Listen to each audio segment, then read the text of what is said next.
Hola amiguitos, bienvenidos y bienvenidas a un nuevo día de aprendizaje. Esta vez vamos a trabajar con la caja de sonidos de la vocal E. Como saben, luego de mí lo repite. Empezamos. Estrellas, esquiar, elefante, erizo, estación, escoba, espada,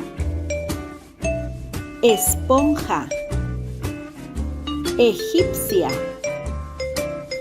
R, N, escalera,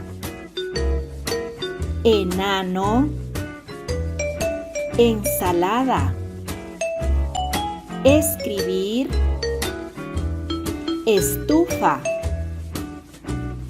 enfermero, embudo, espejo, espina. Muy bien, felicitaciones, lo han hecho excelente. Recuerda practicar todos los días en casa. Hasta pronto. Chao.